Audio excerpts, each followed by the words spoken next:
What's up guys, Billy here, and today we're going to be focusing on the DJI Go application and some of the features I would like to see implemented in future versions. And I made a video kind of like this except for the Phantom 5. It was titled my Phantom 5 wishlist, where I went over some of the different features and some of the different hardware I wanted to see in that drone. I figured that this video would be a good spot for you guys and myself to talk back and forth and kind of discuss or brainstorm some different features we would like to see in the companion app for our DJI drones. I feel that the current state of this application is good. It's not like DJI is neglecting it. Maybe they're paying some more attention to certain areas than others, but for the most part they do give out some pretty frequent updates that do keep the app very fresh. Now, of course, just like everything in the technology world, it could use some improvements, and I've got a list of 5 different things or 5 different features I would like to see in this application. The first one being iCloud syncing. Now, currently, some things are synced over iCloud, like I know that your cached videos are stored in the cloud, as well as your flight records, so all of that stuff is backed up, but as far as the settings are concerned, all of that is stored on the device itself. So if you fly with 2 different devices like me, with my iPad Pro 12.9 inch, as well as my iPhone 7 Plus, you'll have to make the changes separately on either device. Now you may think that this is a small obstacle to overcome, just switch the settings on both devices, but as you guys know, the DJI Go application has so many different settings, and it can become very tedious making sure that both of the different settings are correct on either device. Now an example of this is, let's say I'm flying with my iPhone 7 Plus, I change the return home altitude, maybe that dies, I switch over to the iPad Pro, and I think that my return home altitude or my return home settings in general are the same when in fact they're different, and maybe I lose connection, maybe I lose signal from the controller or between the controller and the drone crashes. It's just little things like that that always bug me, and again, I have to always double check all of my settings to make sure that they're correct across the board.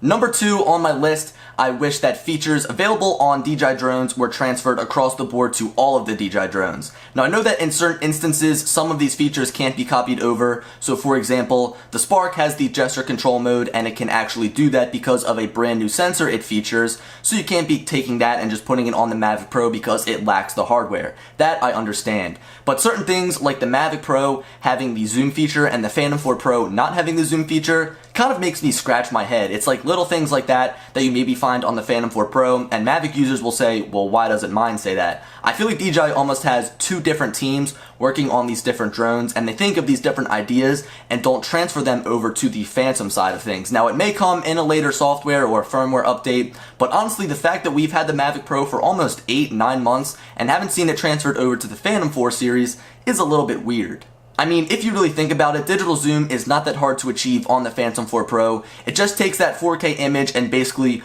blows it up with the Mavic Pro, so I don't know why they can't just transfer it over to the Phantom 4 Pro. I'm sure that there's a lot of different examples out there, but the zoom feature is one I often get in the comments of people asking, why can't my Phantom 4 do the digital zoom feature? And to be honest, I have no idea. DJI just hasn't added it to the Phantom 4 series yet. Maybe they will in the future. Cross your fingers though. Third up on my list, I know that I'm about to take the words out of everybody's mouth. I wish that you could plan your waypoints ahead of time through the DJI Go application instead of actually having to fly your drone. Now I do know that Ground Station or Ground Station Pro is out there for the DJI drones, but that is only available for iPads, and my iPad Pro 12.9 inch sometimes is way too big, and honestly, Ground Station Pro doesn't even work the way that I would need it to for video purposes because it actually makes a stop at every single waypoint. You can change this through different settings. It's a little bit tedious, but honestly, I just wish that you were able to plan your waypoints ahead of time with the DJI Go application. I think the reason that DJI doesn't implement this in their software is to cut down on the amount of crashes and accidents people have with their drone. I know a lot of people out there would probably set their waypoints before checking, or even before checking a map, basically checking the whole entire area. And that could cause a crash. Of course, those obstacle avoidance sensors will help you out, but accidents do happen. Again, I think that DJI could implement this if they wanted to, but they're choosing not to. On that note, I would suggest that you guys check out Ground Station Pro. I've used it in the past, and it is a very helpful tool. You can't actually make the maps with that yet, but I do think that a photo or mapping, imaging, processing will come to the app soon, whatever you want to call it. But for now, I usually take the pictures with Ground Station Pro and then process with Drone Deploy. I've made videos on that. You guys can go back and check those out on my channel. Again, I do think Ground Station Pro is a great application, but it does have a long way to come. Number 4 on my list comes from a video I made about 5 or 6 days ago about altering Mavic Pro firmware to be able to fly as high as you want. Now, I don't agree with this, but I know a lot of people made the argument that they live in an area with a lot of mountains and a lot of hills and they can't get over these hills because of the altitude restriction from DJI. Now, I totally understand this. I totally think that you should be able to fly over these, but I think that the certain way that DJI should go about this is implementing a feature within the DJI Go application that changes the actual height of the drone depending on how high it is from the actual ground. I probably did a horrible job at explaining that, but as you guys know, when you take off from wherever you take off, you can go up 400 feet from that exact location, and that's the limitation from DJI, when in fact, the limitation due to FAA guidelines or whatever you want to call them, you can fly 400 feet above any structure. So if you're above a building, you can fly 400 feet above that building. So I wish that within the application, the height actually changed depending on how high the drone actually was and not from where you just took off from. Now, this may be limited due to different hardware on current drones right now, but in the future, I would like to see hardware as well as software to fix this problem a lot of people are having, as I know there's a bunch of backlash from the community. The fifth and final feature that I have on my mind, or the fifth and final feature I could think of, is a more customizable HUD or HUD. This is the heads-up display, and it's basically all the little icons and things that are around the screen when you're flying your drone.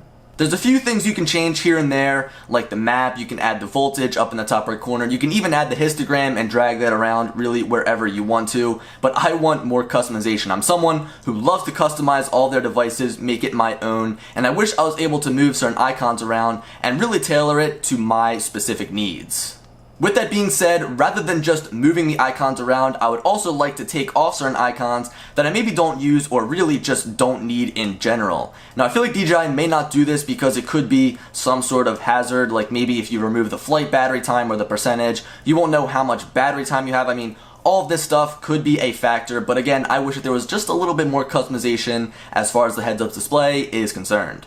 But guys, that does it for this video. There are certainly plenty of other features out there that you could add to the DJI Go application to make it even better, and that's why I'm asking you guys to leave a comment down below and help me do some brainstorming here. We can all talk about it down in the comment section, and I'll be lurking around to see which one is my favorite. But guys, I hope you guys enjoyed the video, and as always, I'll talk to you later. Peace.